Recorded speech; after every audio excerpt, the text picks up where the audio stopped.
Bonjour, bienvenue à tous en ce dimanche 14 février 2021, donc journée de la Saint-Valentin. Je ne sais pas pour vous, moi, Saint-Valentin, je suis à Saint-Valentin à l'année. Mais si ce n'est pas votre cas, essayez de souligner cette journée-là à la maison, en couple. Et on vous remercie de nous accueillir dans votre foyer. Et on est content de se réunir ce dimanche matin pour louer notre grand Dieu avec des chants et aussi avec Silvio qui va apporter la parole. Et on va commencer tout de suite par la prière avant d'y aller avec les chants. Seigneur grand Dieu, on veut te remercier pour tout ce que tu nous donnes en abondance, Seigneur. On te remercie pour la technologie qui permet qu'on puisse se réunir à distance, et ce qui facilite les choses, Seigneur, en ces temps-ci. On te prie de mettre ta main sur ce dimanche matin, sur la louange, parle à nos cœurs à travers les paroles des chants et ce que Silvio apporte à travers ta parole, Seigneur. Et je te prie de nous garder tout au long de cette semaine, de nous aider à toujours te faire confiance, Seigneur, malgré les épreuves, malgré les incertitudes, Seigneur, qu'on peut vivre, les craintes qu'on peut avoir. Je te prie qu'on puisse, malgré tout aussi, faire part de notre confiance en toi, notre grand Dieu, à ceux qu'on côtoie tous les jours au travail et partout où on est, Seigneur, en tout temps. Et c'est dans ton beau nom que je te prie. Amen. Donc, on va commencer avec Notre Père et on le chante comme une prière aussi.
vous invite à prendre le psaume 46.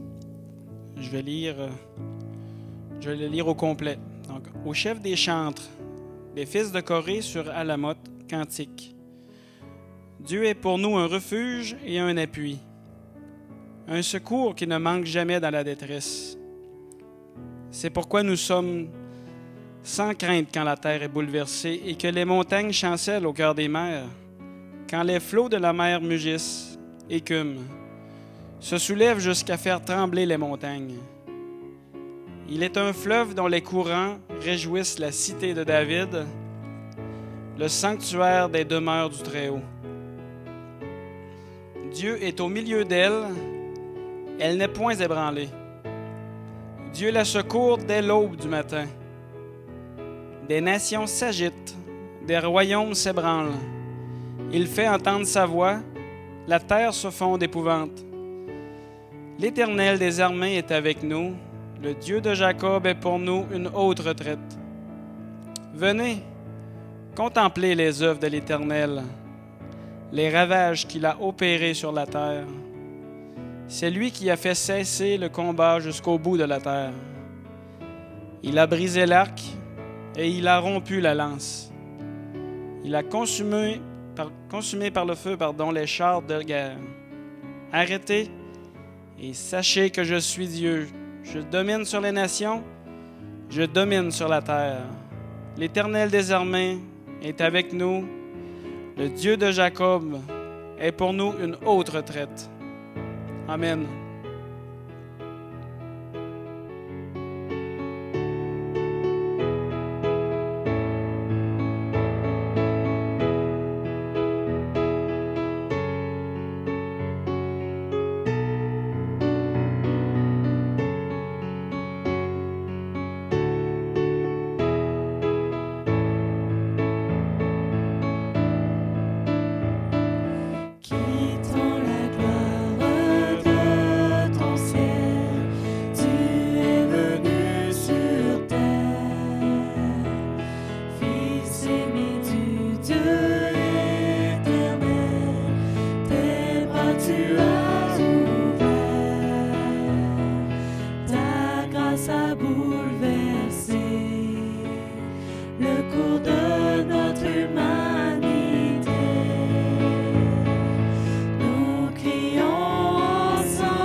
Payer ma dette.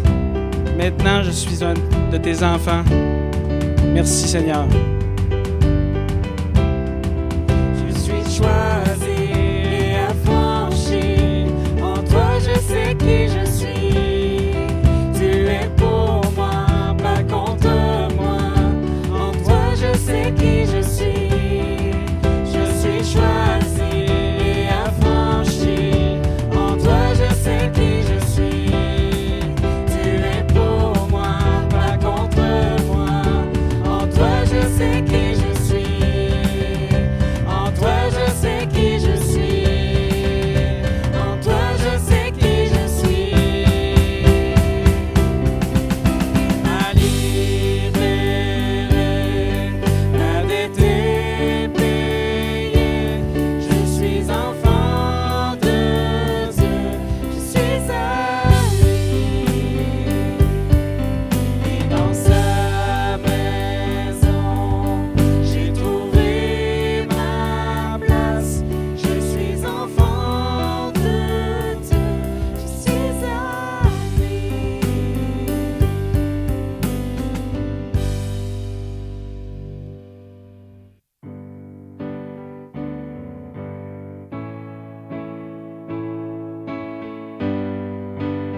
si tout s'effondrait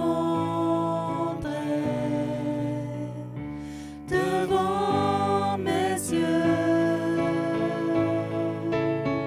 et tu resterais là. Je sais que tu m'aimes.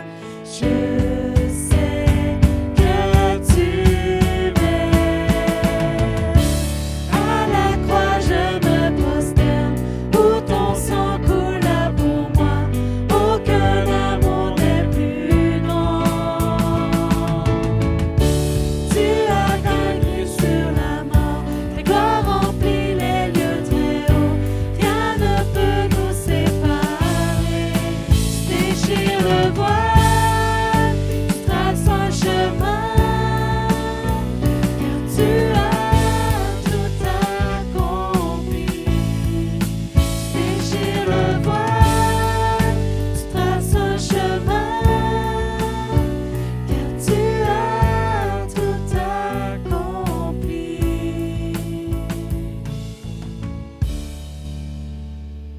À ce moment-ci, je donne la parole à Silvio. Alors, bonjour tout le monde en ce bon matin de Saint-Valentin. Et puis, si jamais vous vous demandez c'est quoi le rapport entre la prédication de ce matin et la Saint-Valentin, bien, il n'y a aucun rapport. Donc, on continue ce matin notre série dans 2 Timothée. On est dans 2 Timothée 3. Et peut-être que c'est pertinent, avant de commencer ou de continuer, de se poser la question, comment est-ce que vous avez vécu les derniers mois, les 11 derniers mois spéciaux de 2020-2021? En fait, je sais un peu comment vous avez vécu ça. Comment vous avez vécu, qu'est-ce que vous avez trouvé difficile dans ces derniers temps-là, dans ces derniers mois-là? Bien, je sais un petit peu qu'est-ce que vous avez trouvé de difficile. Alors, Paul, dans le texte qu'on va regarder ensemble, parle de temps difficiles. Donc, peut-être que les derniers mois nous ont préparés à réfléchir ensemble au texte de ce matin. Alors, je vous invite à tourner, si ce n'est pas déjà fait, si vous n'êtes pas déjà là, 2 Timothée 3, et on va lire les versets 1 à 9. 2 Timothée 3, les versets 1 à 9. Alors, je vous laisse encore quelques secondes pour tourner à la maison. Je fais semblant que je vous entends dans ma tête.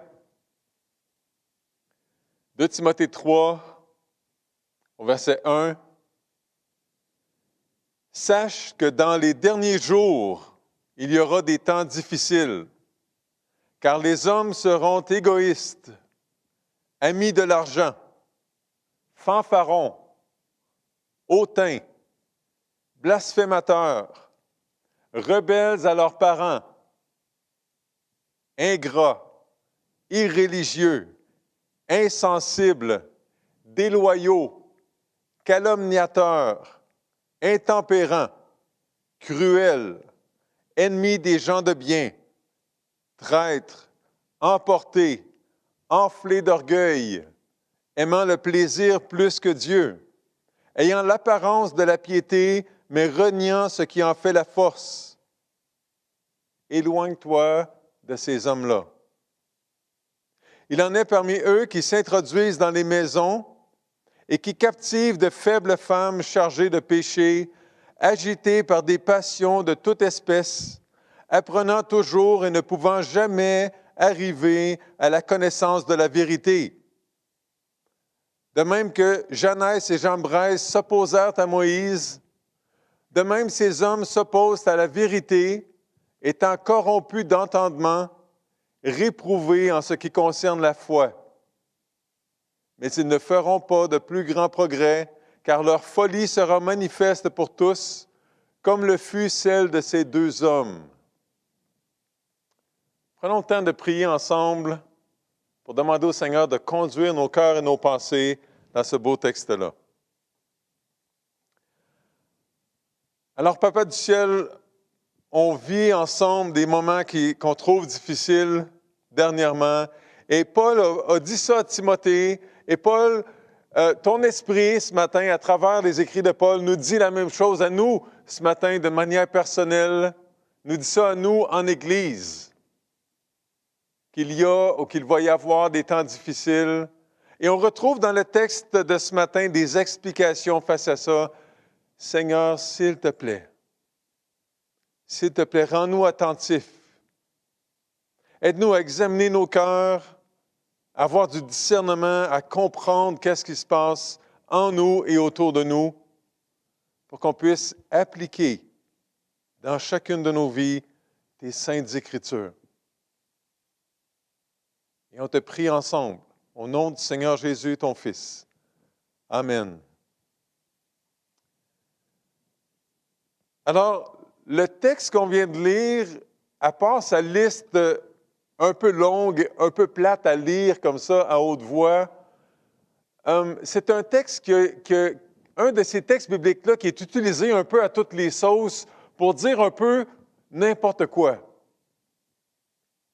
On entend souvent les gens utiliser ce texte-là pour dire « Ah, maintenant, on est dans les temps de la fin ». Mais dans l'idée de Paul, alors qu'il écrivait à Timothée, quand Paul est en train de parler dans les derniers jours, c'est une expression qui parle du temps entre la première venue du Seigneur Jésus et sa deuxième venue. Alors, ça fait 2000 ans qu'on est dans les derniers jours. Et Paul ne pensait pas que ça durait aussi longtemps que ça. Et Paul, en fait, s'il pensait qu'il était question d'un moment donné, loin dans le temps, il n'aurait pas parlé directement à Timothée. Il n'aurait pas donné des conseils à Timothée de choses à faire en réaction à ça. Donc, Paul donne des conseils à Timothée pour maintenant, au moment où tu lis ma lettre. Et nous autres, on va prendre ça d'une manière personnelle pour nous-mêmes ce matin. Et on va réfléchir, pour moi, maintenant, comment est-ce que je dois réagir à ce texte-là? Alors, on va considérer les temps difficiles, les derniers jours, et on va réfléchir pour nous-mêmes à qu'est-ce que Dieu veut qu'on fasse. Comment est-ce que Dieu veut qu'on vive les temps difficiles des derniers jours? Et premièrement, ce que le texte nous dit, c'est qu'on doit s'attendre à ce que les choses soient difficiles. Au verset 1. Je parlais récemment avec quelqu'un de ma famille qui a eu un diagnostic pas de cancer du sein, mais de cellules précancéreuses et qui a commencé des traitements. Et à un moment donné, pendant une conversation entre infirmières, la personne entend dire qu'elle a un cancer grade 3. Grade 3, c'est avant le grade 4, qui est le dernier niveau de cancer terminal.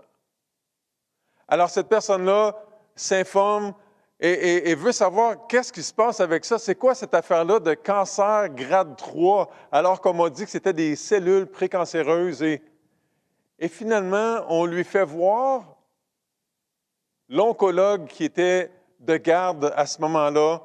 Et on a dit à cette patiente-là, on lui a dit, on t'avertit, l'oncologue n'est pas très sympathique, n'est pas très chaleureuse ou n'a pas beaucoup d'empathie, mais elle est très compétente. Et effectivement, quand la personne arrive devant l'oncologue pour dire « Qu'est-ce qui se passe avec mon cancer? » se fait répondre très bête, mais reçoit la réponse. Et la réponse, c'était « Oui, c'est bel et bien un cancer grade 3, mais c'était très, très, très, très petit, donc il n'y a pas de souci à avoir par rapport à ça. » Et la personne était reconnaissante d'avoir pu avoir l'avis de cet oncologue-là, puis était reconnaissante de s'être fait avertir. Ça va peut-être être difficile, cette rencontre-là. Tu n'auras peut-être pas toute l'empathie ou la sympathie que tu aimerais avoir. Un avertissement, donc. À quoi s'attendre? Et ici, les Écritures nous disent il va y avoir des temps difficiles. Donc, c'est à nous d'ajuster nos attentes face à ça. C'était à Timothée de dire c'est normal, donc, qu'il y ait des temps difficiles. Que ça n'aille pas toujours comme sur des roulettes. Il faut ajuster nos attentes. On n'est pas au ciel, frères et sœurs. On n'est pas encore au ciel, on n'est plus dans le jardin d'Éden. C'est normal qu'il y ait des temps difficiles maintenant.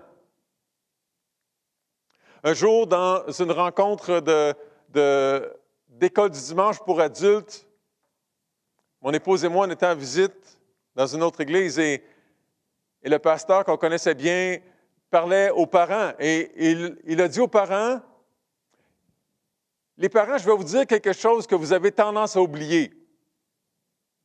Êtes-vous prêts? Il a dit aux parents, les parents, je vous rappelle que vos enfants sont des pécheurs. Et donc, des pécheurs, ça pêche. Et là, comme parent, on peut dire, ben non, moi, je n'ai pas oublié ça. Ben oui, tu as oublié ça si, quand ton petit garçon ou ta petite fille ment, tu dis, oh, pas mon petit garçon qui ment. Ben oui, c'est normal. Ton petit garçon, ta petite fille, c'est un pécheur. Une petite pécheresse. Donc, on doit s'attendre à ça, sinon on est toujours surpris. On est toujours surpris. Et parce qu'on vit avec des pécheurs, il va y avoir des temps difficiles. Parce que c'est difficile de vivre avec des pécheurs. Alors, est-ce que c'est plus difficile en 2021 qu'avant? Je ne sais pas. Il y a une chose qui est claire, c'est qu'en 2021, les gens, en général, se préoccupent moins des choses de Dieu qu'avant, et peut-être que ça fait que c'est plus difficile par rapport à certains aspects. Récemment, quelqu'un me parlait de Cyprien, un chrétien qui est mort pour sa foi dans les années 300 environ. Et quelqu'un a demandé à Cyprien, « Cyprien, est-ce que tu as peur de mourir? » Et Cyprien a dit, « Non, je n'ai pas peur de mourir. » Parce que les disciples de Christ apprennent à mourir. Wow! Je pourrais arrêter là. On aurait assez de choses à réfléchir. Est-ce que dans ta vie chrétienne, tu es en train d'apprendre à mourir? Est-ce que tu es prêt à mourir pour Christ? Moi, je suis prêt à mourir pour Christ, mais c'est souffrir que je ne veux pas. Je veux éviter la souffrance, mais je suis prêt à mourir. Vous comprenez? Est-ce qu'on est en train de se préparer à souffrir pour Christ? Est-ce qu'on accepte ça? Est-ce que ça fait partie de notre compréhension de la vie chrétienne? Est-ce que l'opposition nous fait peur? Est-ce que l'opposition nous surprend? Est-ce que les changements dans ce qui nous entoure, dans notre pays, les changements prévus dans la loi, est-ce que ça nous fait peur? Frères et sœurs, est-ce qu'on est prêt à souffrir? Alors, Paul dit à Timothée, « Sache que dans les derniers jours, il y aura des temps difficiles. » C'est clairement un avertissement, un appel à la préparation. Comprends, Timothée. Réalise que dans les derniers temps, il y aura des temps difficiles. Dans les derniers jours, il y aura des temps difficiles. N'oublie pas. Timothée, tu peux être certain que dans les derniers jours, il y aura des temps difficiles. Des temps stressants, des temps troublants. Et peut-être que vous m'écoutez ce matin, puis que vous vous sentiez mal avant que je commence, ou peut-être maintenant que j'ai commencé, vous vous sentez mal un peu, puis peut-être que vous aimeriez ça que je vous dise, ça va bien aller, hein? L'arc-en-ciel et tout ça.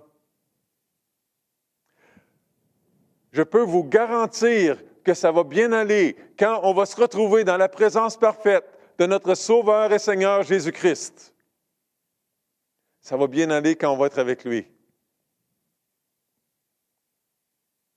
Je peux vous garantir qu'on va vivre une aventure extraordinaire avec lui maintenant sur la terre si on se lance de manière audacieuse en lui faisant confiance.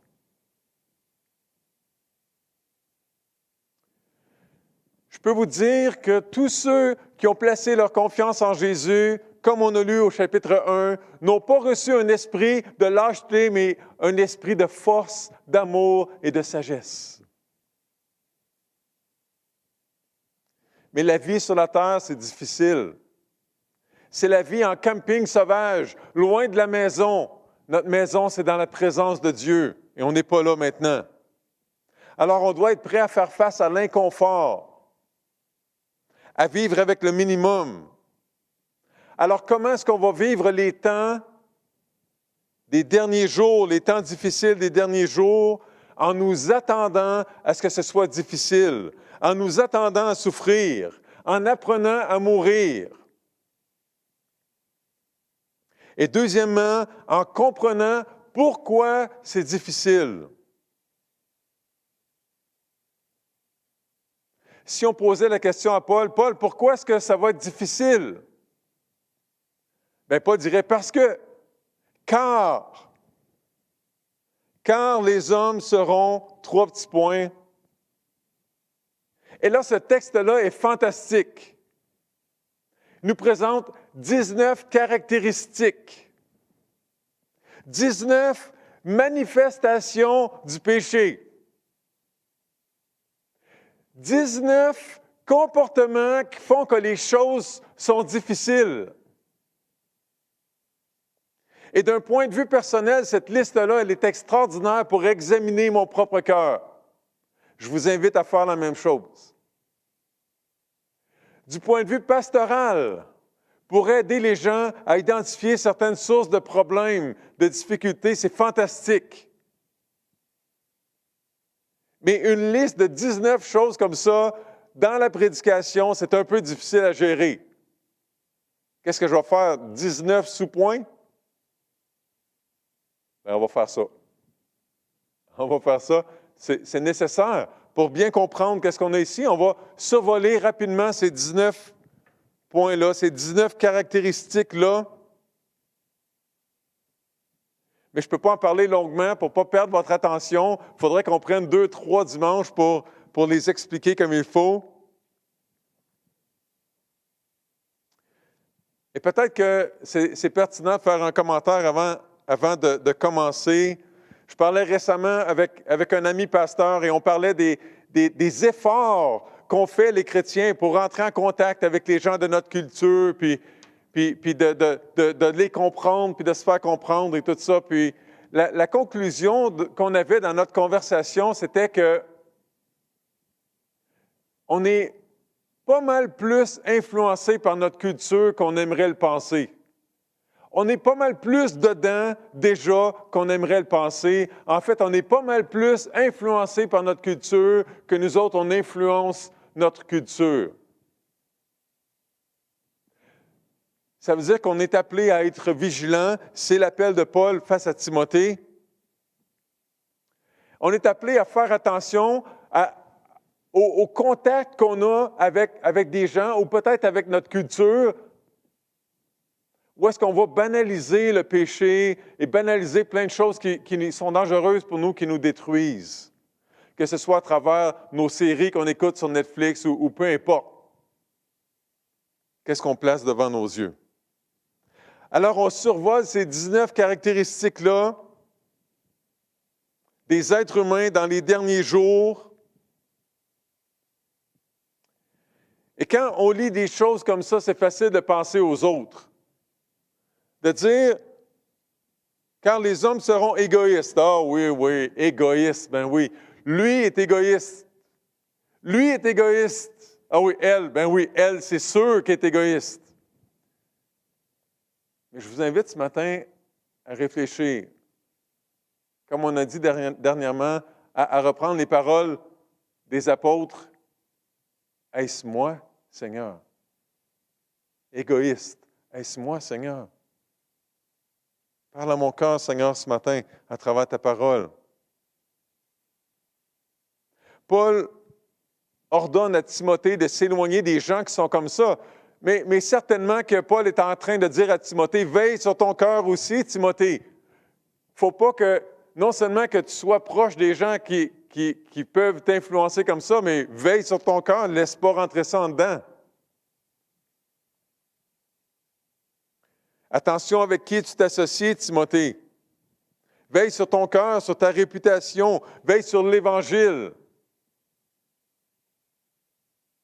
Quelqu'un a appelé cette liste-là le catalogue du vice. Alors survolons le catalogue en examinant notre cœur et en comprenant qu'on n'est pas seulement appelé à détecter ça chez les autres, mais dans notre propre cœur. C'est super important ce qu'on va placer devant nos yeux parce que c'est ça l'explication des temps difficiles. C'est à cause du péché. Donc au verset 2, les hommes seront égoïstes.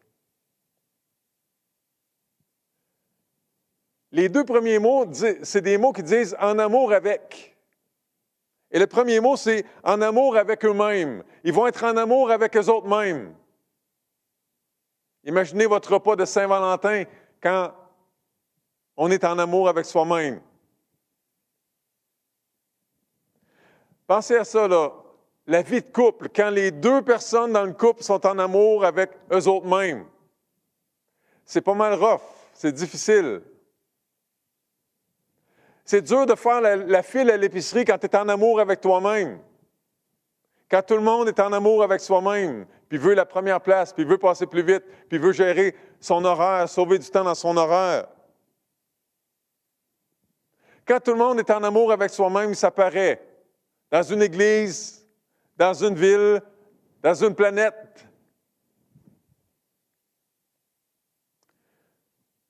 Au début de la pandémie, on entendait parler du travail extraordinaire des chercheurs pour trouver un vaccin, et tout le monde travaillait ensemble, et ça allait très vite. Et maintenant qu'on pense avoir trouvé la recette gagnante pour le vaccin, on protège la recette. Au moment d'enregistrer la prédication, ce que j'entends, ce que je comprends, c'est que l'Inde a besoin d'aide et a des équipes qui pourraient travailler sur sa recette de vaccin, mais personne ne veut donner la recette. Tout le monde s'est dépêché à trouver la recette ensemble, puis une fois que la recette est trouvée, non. Ça, c'est le péché.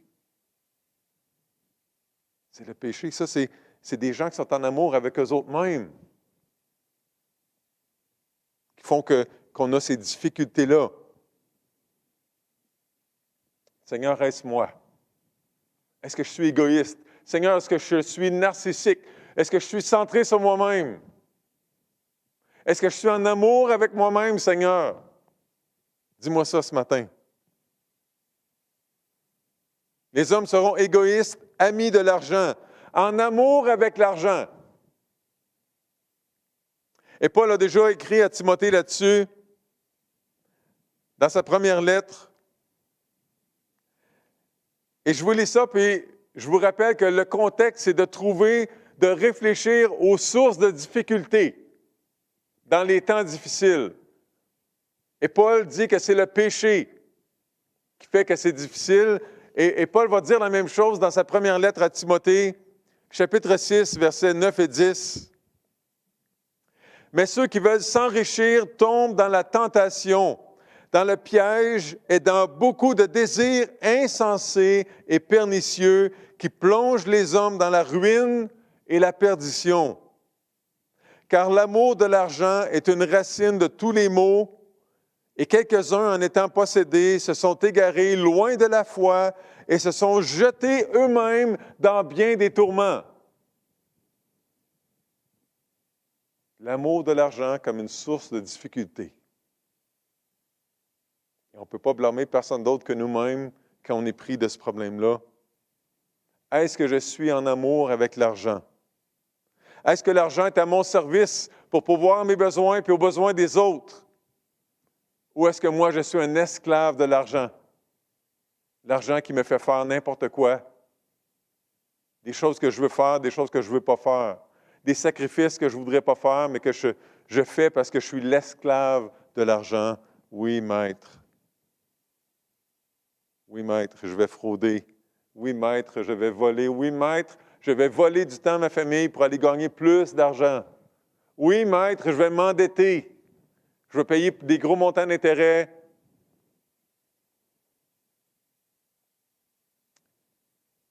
C'est quoi mon rapport à l'argent? Et est-ce que c'est possible que mon rapport à l'argent soit une source de difficulté pour moi puis mon entourage? Troisièmement, car les hommes seront fanfarons, ils vont se vanter. Quatrièmement, ils vont être hautains, ils vont être arrogants. Ils vont se penser meilleurs que les autres. Ça va pas mal avec fanfaron, là. Frères et sœurs, la parole de Dieu ne nous invite nulle part à avoir une bonne estime de nous-mêmes. La parole de Dieu nous invite à avoir une bonne estime de Christ et une bonne compréhension de notre valeur en Jésus-Christ. Donc, il y a des gens qui passent leur temps à se rabaisser puis à dire qu'ils ne sont pas bons, qu'ils sont nonos, tout ça. Ce n'est pas biblique. Et les gens qui se pensent bons, meilleurs que les autres, ce n'est pas biblique. C'est dur, hein, l'équilibre? C'est dur, l'équilibre. Donc, si tout le monde se vante et se pense meilleur que les autres, ça fait des gens qui n'écoutent personne, qui ne sont pas enseignables. Tout le monde fait son affaire. Chacun de son côté. Ça crée du trouble, des difficultés. Est-ce moi, Seigneur? Est-ce moi, Seigneur? Cinquièmement, les hommes seront blasphémateurs. Ça, ils vont dénigrer les autres. Ils vont être abusifs dans leur langage, tant envers Dieu qu'envers les êtres humains qui les entourent. On reste pas mal dans la même catégorie que les fanfarons, les hautains. Sixièmement, les hommes seront rebelles à leurs parents, non obéissants. Il y a plusieurs des mots qui suivent, c'est non quelque chose ou sans quelque chose, sans obéissance. Alors les enfants, les adolescents, est-ce que vous obéissez à vos parents? Est-ce que vous le faites avec une bonne attitude? On enseignait à nos enfants que d'obéir avec une mauvaise attitude, c'est désobéir. Les adultes, nous autres, on n'a plus le devoir d'obéir à nos parents, mais on a quand même des supérieurs. Et nos enfants nous regardent notre attitude envers nos supérieurs, envers les autorités, et nos enfants apprennent et imitent. Alors les parents, est-ce que vous êtes en train d'obéir avec une bonne attitude? Ou est-ce que vous êtes en train d'obéir en chialant? D'obéir en critiquant ou en faisant des petits commentaires qui remettent toujours en question les décisions? Est-ce que vous êtes en train d'obéir en soupçonnant toujours le mal ou en trouvant toujours des petites bébites à critiquer? Vous êtes en train d'enseigner à vos enfants, de leur donner un modèle. Et Paul dit à Timothée d'éviter ça, d'éviter les personnes qui se comportent comme ça.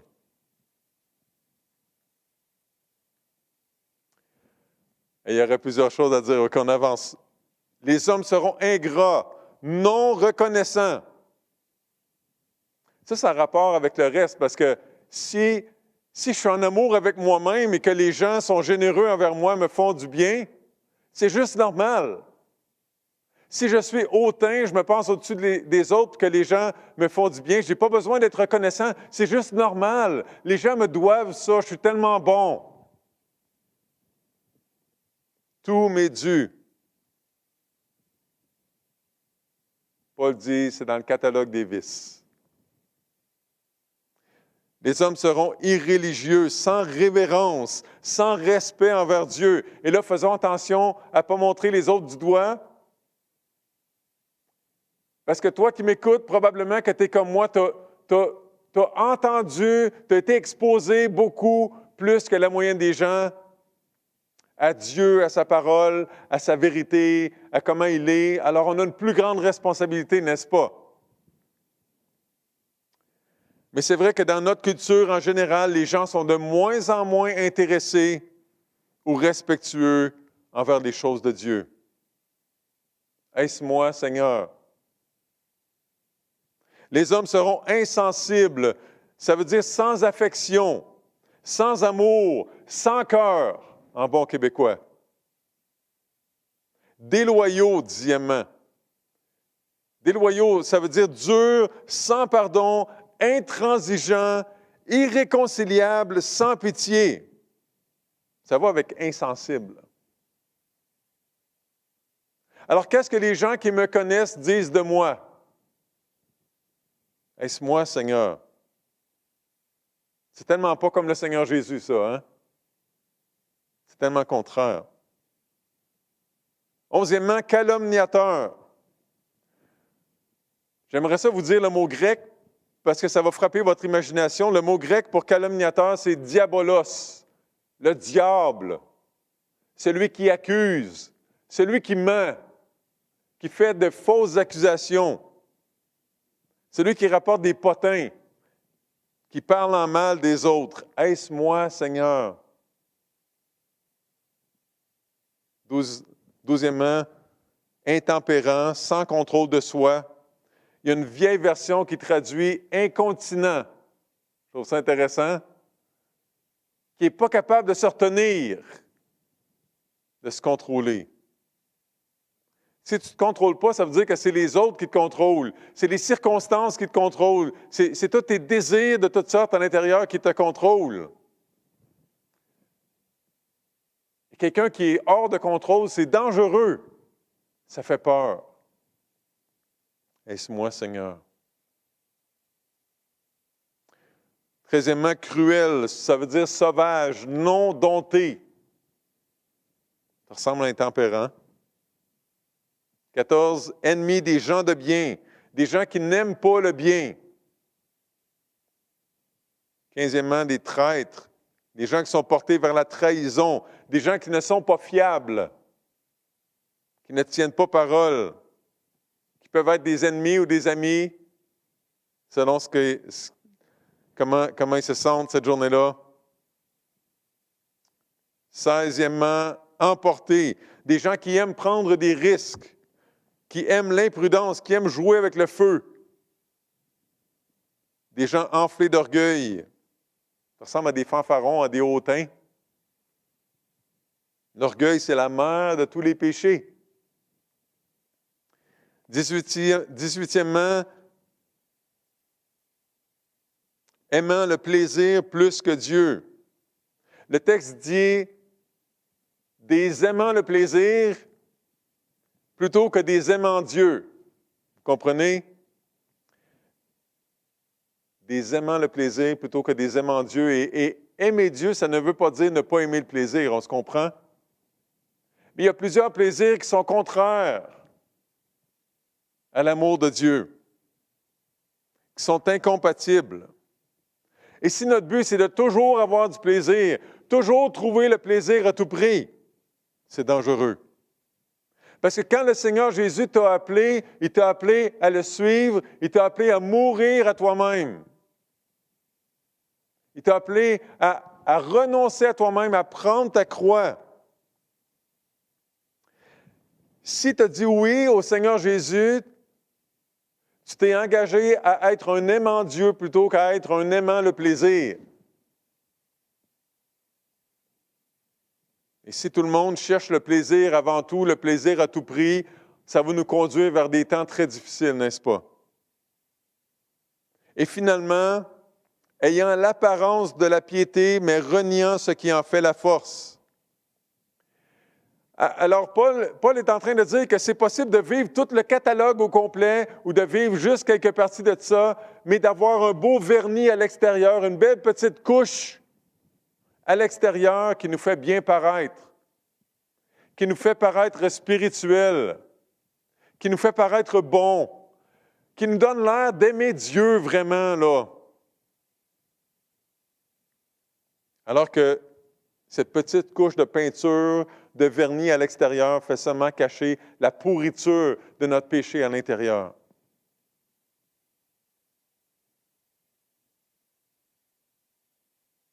Paul n'est pas en train de parler dans cette liste-là de gens qui renient carrément Dieu parce qu'il dit qu'ils ont l'apparence de la piété. Mais dans la pratique, les gens renient la piété. Ils montrent qu'ils ne ressemblent pas à Dieu. La piété, c'est de ressembler à Dieu. Ils n'ont pas de force, ils n'ont pas de résistance. Mettons que tu as 2 outils identiques dans ton coffre d'outils. Un des 2, tu l'as acheté dans un magasin à 1 $ et l'autre, tu l'as acheté avec une garantie à vie. Je te garantis que ce ne sera pas long, tu vas voir la différence entre les 2. En les utilisant, tu vas voir qu'il y en a un qui n'a pas de force, puis l'autre va résister. Jésus a dit que tous ceux qui l'écoutent se ressemblent. Ça ressemble à une maison, 2 maisons, mais il y en a une qui est construite sur le roc. Ça, c'est ceux qui obéissent. Puis ceux qui font juste écouter sont construits sur le sable. Et qu'est-ce qui fait la différence entre ces 2 maisons-là qui se ressemblent? C'est quand ça se met à brasser, quand les temps deviennent difficiles. Et c'est de ça que Paul parle. Est-ce que ta foi passe le test? Ou est-ce que ta foi, c'est juste un bibelot, une décoration qu'il ne faut pas trop y toucher parce qu'on risque de découvrir des choses qui ne sentent pas bon? Est-ce que tu as juste l'air d'un chrétien ou est-ce que tu es un vrai chrétien? Est-ce que tu as une vie chrétienne à 1 $ que tu as fabriquée toi-même ou est-ce que tu as une vie chrétienne précieuse, garantie pour l'éternité, achetée avec le sang précieux du Seigneur Jésus-Christ, l'agneau parfait de Dieu? Paul a dit à Timothée, en tout cas, « Éloigne-toi de ces hommes-là. » Et Paul va dire ailleurs, dans 1 Corinthiens 5, les versets 9 à 11, quelque chose qui ressemble à ça. Et Paul va dire, « Écoute, je ne vous dis pas de vous éloigner parfaitement puis totalement des pécheurs parce que vous ne pourriez pas vivre sur la terre, mais attention. Attention à ceux qui s'associent au nom de Christ et qui s'abandonnent au péché totalement. Et on a vu ça dans 1 Timothée 2, dans 2 Timothée 2. On a vu ça aussi, Paul qui dit « Éloigne-toi ». Attention. Donc, 1 Corinthiens 5, le verset 9. « Je vous ai écrit dans ma lettre de ne pas avoir de relation avec les débauchés, non pas d'une manière absolue avec les débauchés de ce monde, ou avec les cupides et les ravisseurs, ou avec les idolâtres. Autrement, il vous faudrait sortir du monde. Maintenant, ce que je vous ai écrit, c'est de ne pas avoir de relation avec quelqu'un qui, se nommant frère, est débauché, ou cupide, ou idolâtre, ou outrageux, ou ivrogne, ou ravisseur, de ne pas même manger avec un tel homme. »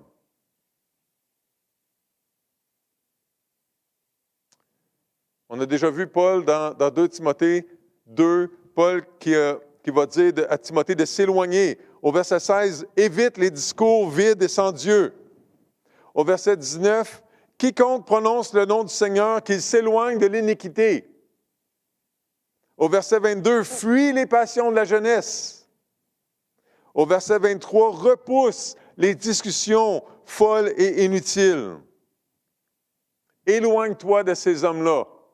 Au chapitre 3. Paul a aussi écrit ailleurs, « Je vous exhorte, frères, à prendre garde à ceux qui causent des divisions et des scandales, au préjudice de l'enseignement que vous avez reçu, éloignez-vous d'eux. Car de tels hommes ne servent point Christ notre Seigneur, mais leur propre ventre, encore moi, mais leur propre ventre, et par des paroles douces et flatteuses, ils séduisent les cœurs des simples. » Romains 16, versets 17 et 18.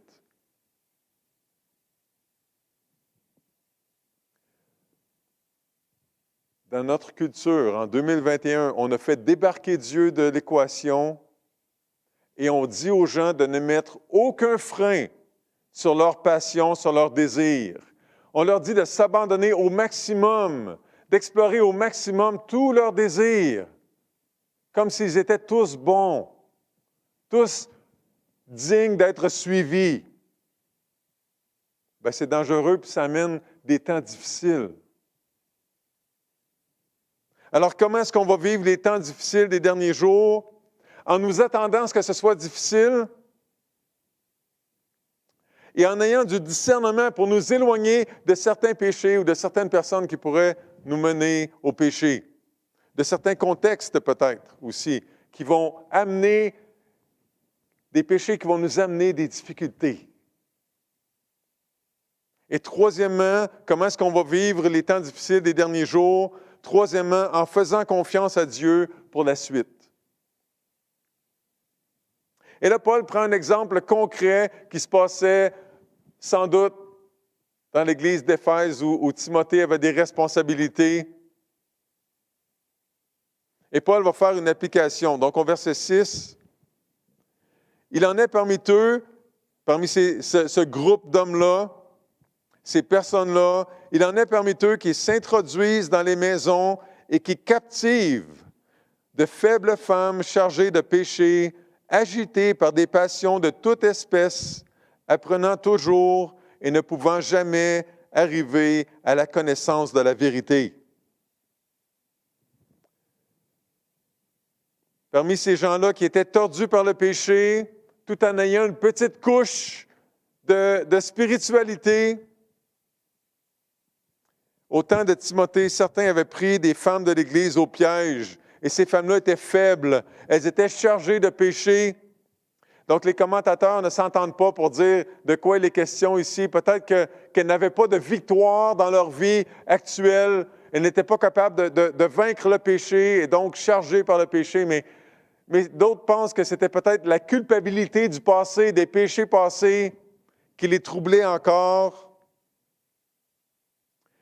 Agités par toutes sortes de passions, toutes sortes de désirs, excités par toutes sortes de nouvelles patentes. Là. Elles voulaient apprendre, elles voulaient être les premières à savoir les nouvelles affaires. Elles voulaient savoir des choses que les autres ne savaient pas.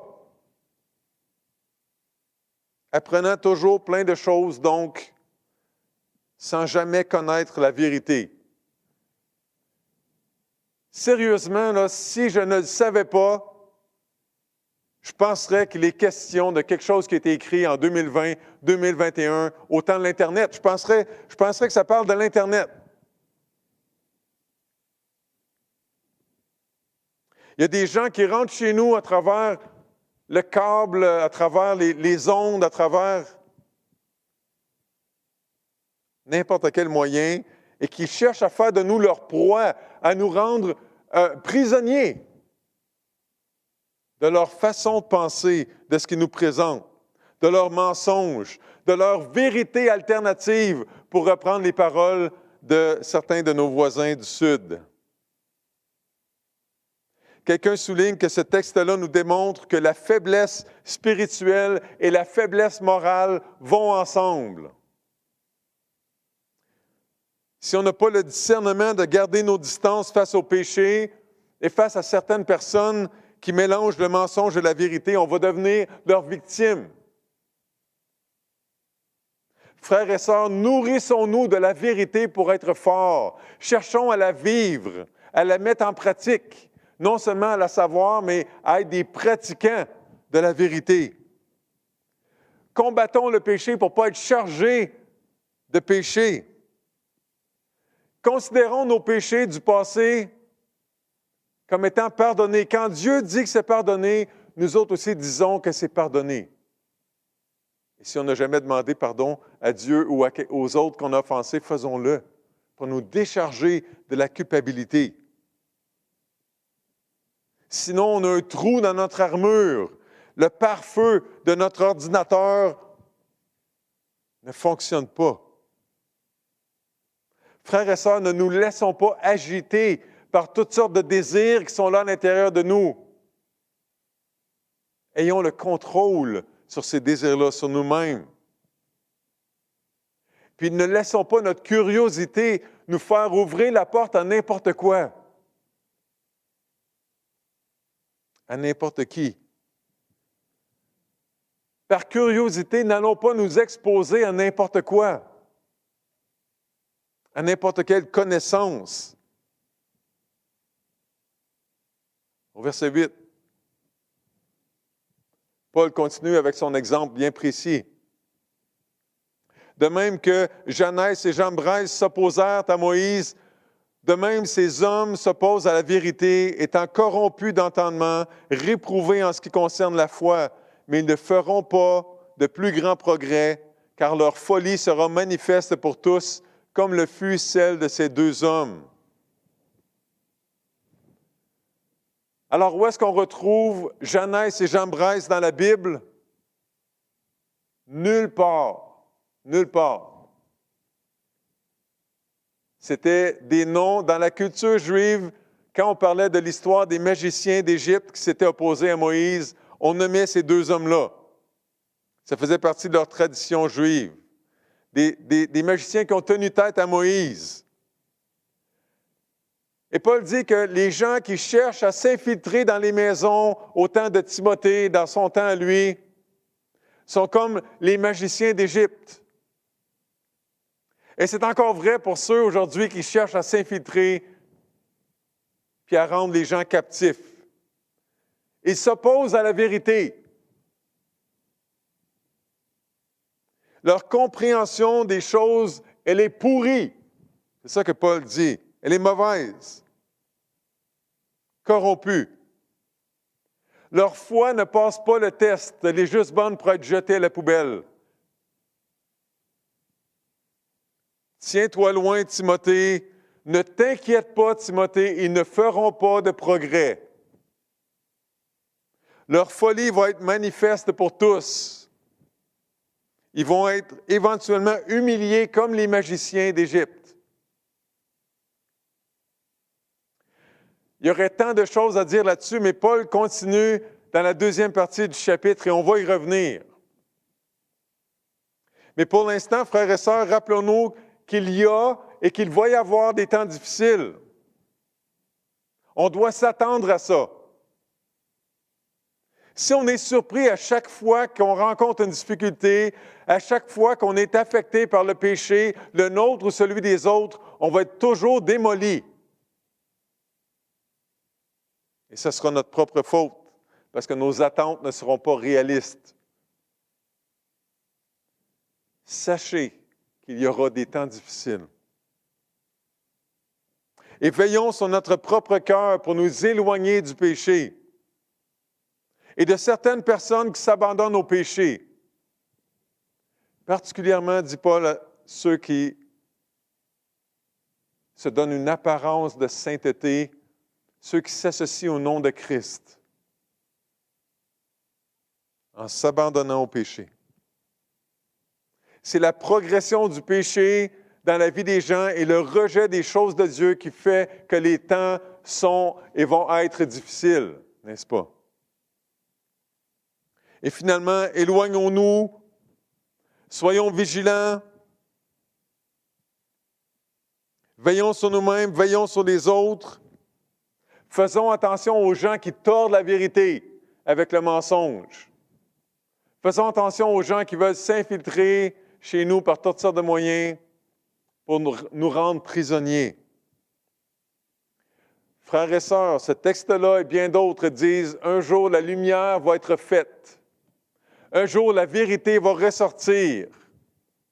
En attendant, tenons bon, soyons sur nos gardes, veillons sur nous-mêmes, veillons sur les uns sur les autres. » C'est notre thème pour 2021.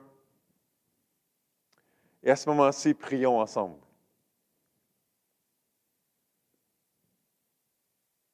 Papa du ciel, on vient de réfléchir à beaucoup de choses ensemble.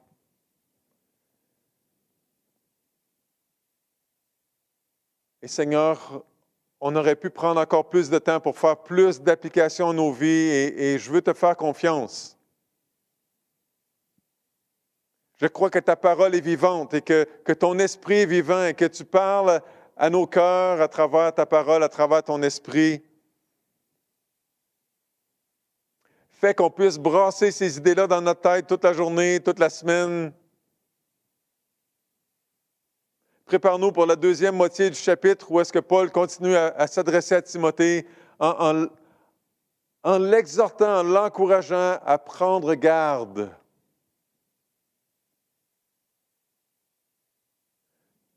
Seigneur, s'il y a quelque chose que je retiens de ce texte-là, c'est que le péché, c'est sérieux, c'est dangereux et je dois être vigilant et trop souvent,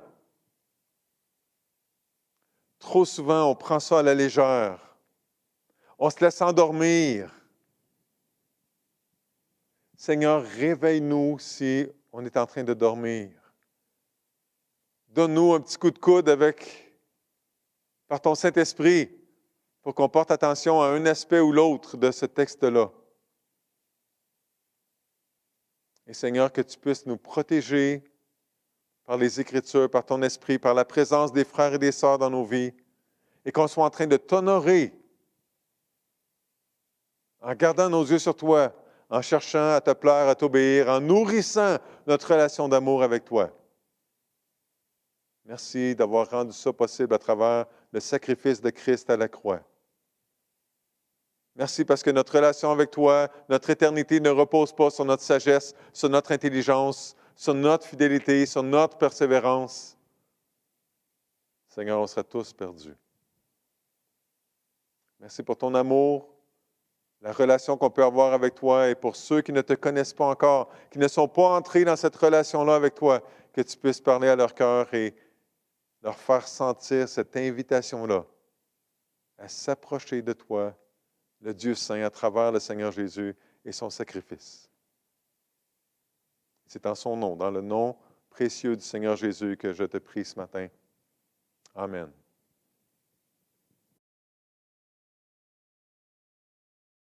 Merci, Silvio, d'avoir apporté ce que Dieu a mis sur ton cœur cette semaine.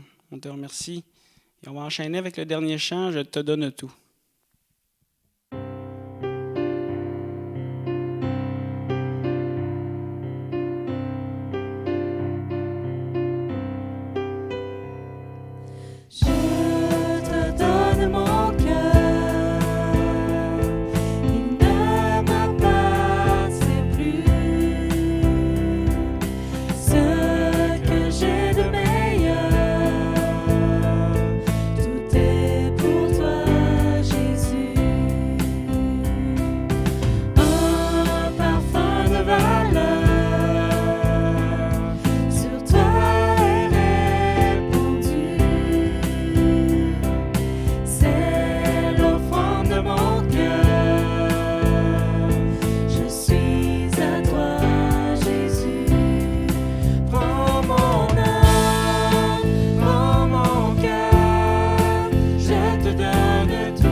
Merci à tout le monde à la maison d'avoir été présent et je vous souhaite de passer une belle semaine.